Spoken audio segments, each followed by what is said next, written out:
Hey everyone. All right, in this video, let's talk about Marvel Land and Marvel attractions in comparison to Star Wars Galaxy's Edge. Now, there's no denying that when you look at the ambition level between what Disney wants to do with Galaxy's Edge and what Disney is doing with the Marvel stuff, there's a huge gap.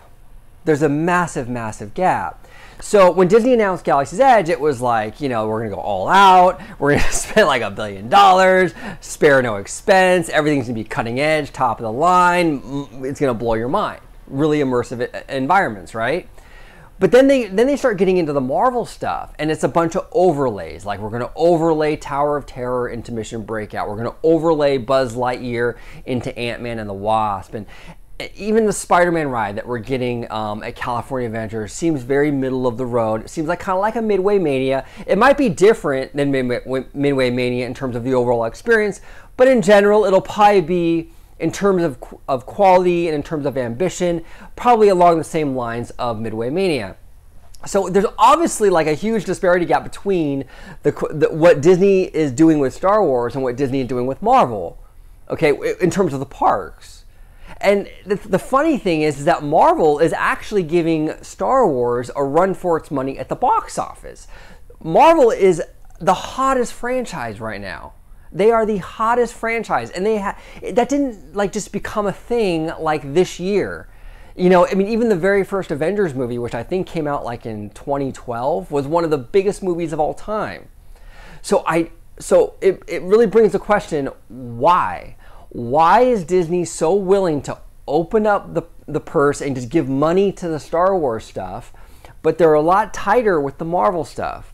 The only thing and the only reason that I can think of, and I could be wrong, and I want your comments below, I want everyone's opinion as to why they think this is the case. But in my opinion, I think it comes down to Disney doesn't have the confidence in the Marvel brand for decades and generations going forward.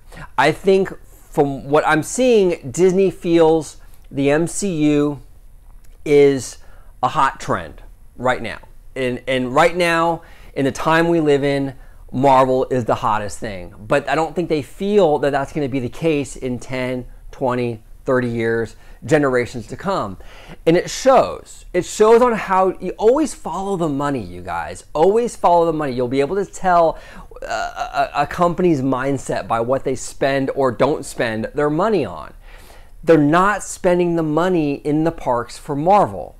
See, when you invest into a theme park, it's a long-term decision because these buildings and stuff will be there for decades to come. So it says a lot when Disney is really hesitant to when they pull back and they don't really want to put too much money into it, right? So that's my whole opinion on this. I feel that Disney isn't quite 100% confident in the MCU, in the MCU's popularity going forward for decades and decades, you know, to come. Now, that doesn't mean, this isn't like a definitive statement. I'm not saying that that's the case. I don't know. This is just my guess.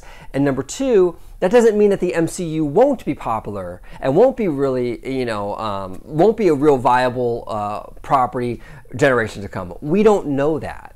Okay, we don't know that. Nobody knows that. It just feels, in my opinion, Disney is not sure that it will be. Because if Disney was sure that it will be, if Disney was sure that this was going to be a franchise that was going to be just as popular today as it will be in 20 years, then they would be giving it the same level of attention they're giving Galaxy's Edge. They would be pouring all kinds of money into epic Marvel grand scale attractions and lands like they are with Galaxy's Edge, and they're not. They're just not.